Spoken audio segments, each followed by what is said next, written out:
Les fausses couches, les crimes passionnels, les couches de nuit, le célibat, les fiançailles brisées, un seul responsable. Eh bien, tu vas en savoir plus, ne quitte pas et on se retrouve sous peu.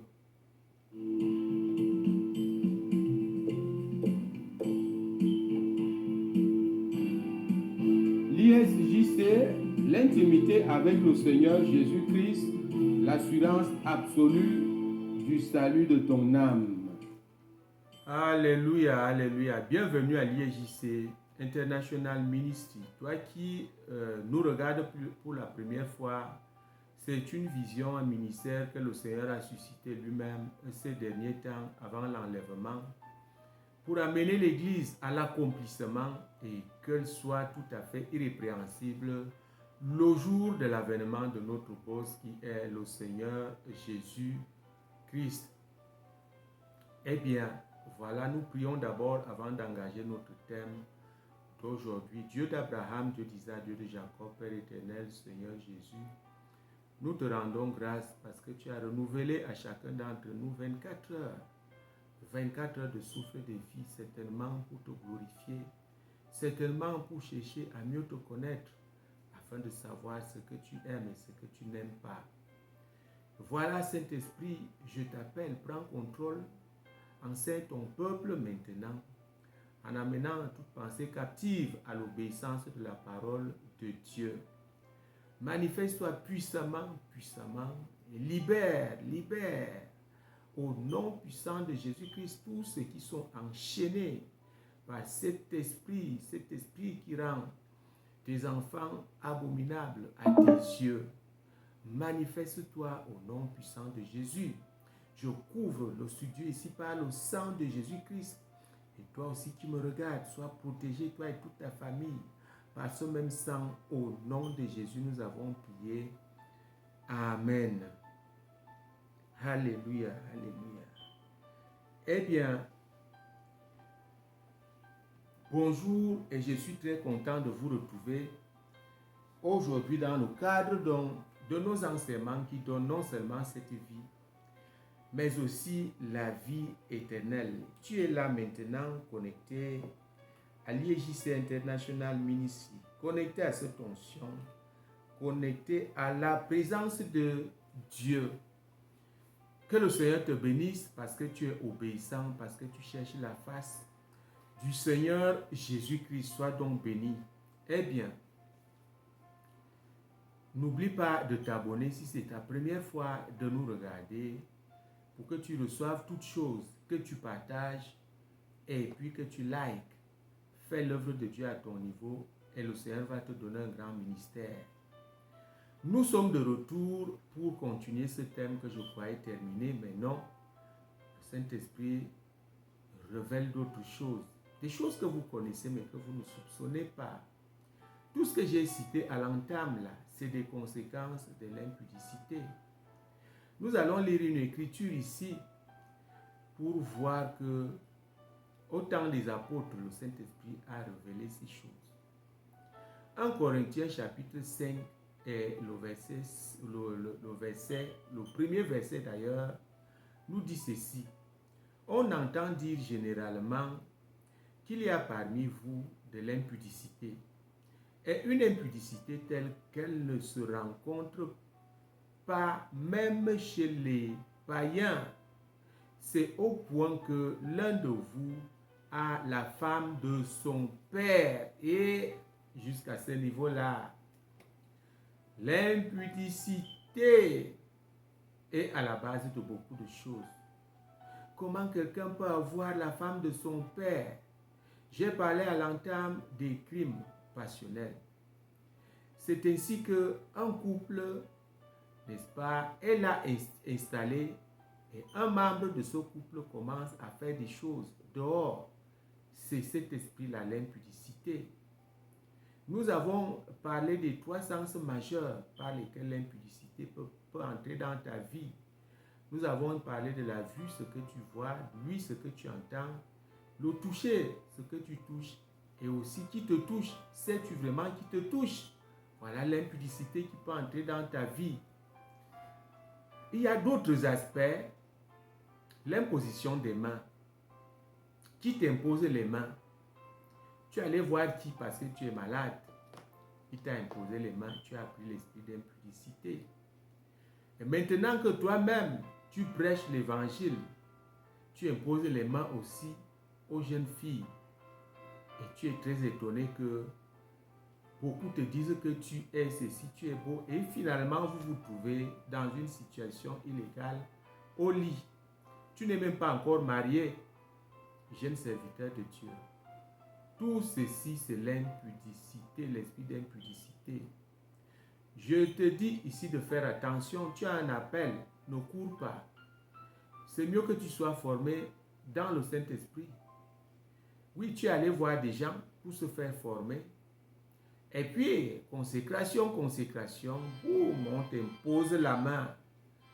Qui t'a imposé la main, aujourd'hui tu continues. Toi aussi, à ton tour, d'imposer les mains et puis de transmettre cet esprit abominable aux âmes innocentes du Seigneur. As-tu vraiment peur? Où est-ce que ton âme ira? Tu dois chercher la délivrance. Tu dois chercher qui que ce soit et qui manifeste un tel comportement doit chercher la délivrance. Contacte-nous. Tu seras parfaitement délivré. L'impudicité fait des dégâts. Vous voyez ce que le Saint-Esprit a dit ici. Quelqu'un a la femme de son père. Et nous imaginons ici que peut-être, je ne sais pas, des enfants de mères différents. Et puis, boum, l'impudicité est là. L'effrotement, la proximité. Il y a tellement de choses qui se passent. Des crimes passionnels. Vous croyez que ça vient d'où? C'est pendant le temps de l'impudicité que Satan a mis des démons. Quand maintenant tu trouves un foyer, non, ton esprit est toujours dehors. L'homme comme la femme. Il y a vengeance, et on compte les morts.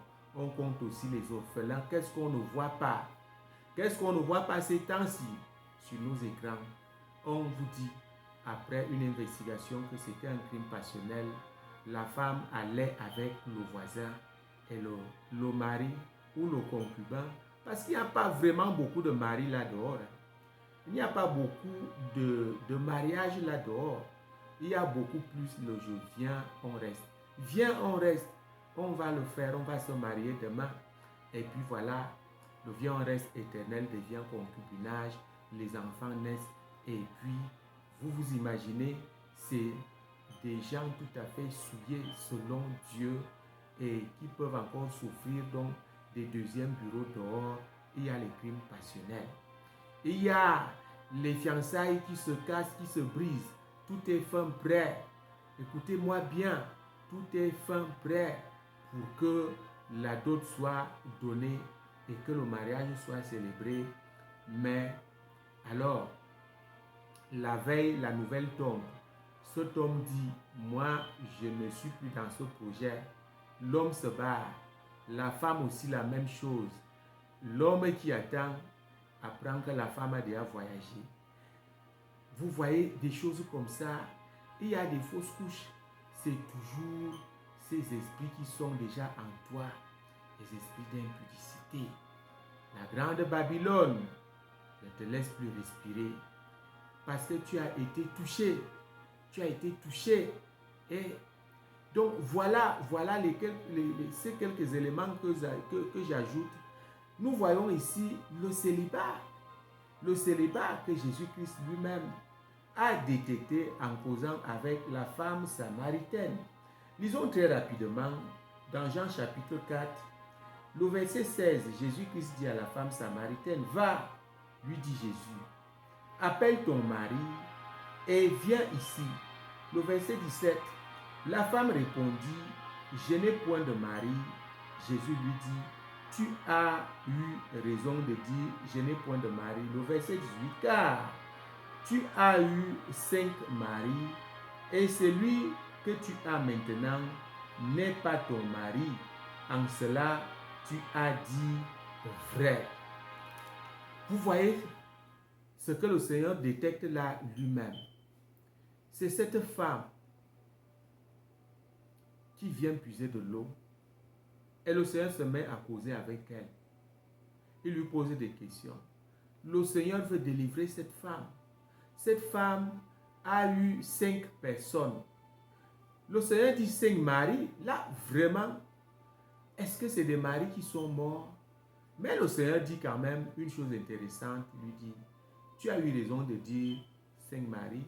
Parce que même celui que tu as maintenant n'est pas ton mari. Ça veut dire que elle a eu 4 fiançailles brisées et elle est dans une 5e fiançaille qui va aussi être brisée. Voici le Seigneur est sur ta route. Qu'est-ce que tu attends? Donne ta vie au Seigneur. Ouvre ton cœur au Seigneur. Jésus veut te délivrer. Tu as été touché depuis la petite enfance. Ne sois pas surpris. Vois les rêves que tu fais, les couches de nuit, les maris de nuit. Vois comment tu es malmené. Et puis, rien n'arrive au bout. Les fiançailles sont brisées. Waouh! Le célibat, on n'en peut plus. C'est l'impudicité. C'est l'impudicité. Et quand l'apôtre Paul a dit, fuyez l'impudicité parce que ça fait des dégâts. Ça fait même des dégâts à l'église. Vous comprenez? Quand vous entendez quelqu'un faire la pression aux membres de l'église, voici ma fiancée, aidez-moi, il faut qu'on se marie, aidez-moi, on fait la cotisation, personne ne peut respirer. Et dès que le mariage est fait, on célèbre ça un seul soir, et puis une semaine après, la jeune mariée est déjà enceinte. Waouh! Il y a maintenant les grossesses d'une semaine et qu'on peut déjà voir l'impudicité est passée par là. Vous voyez vous-même, l'impudicité est passée par là. On commence à faire comme on a vu le leader faire. On dit généralement, n'est-ce pas, il fait ça lui-même. Vous comprenez?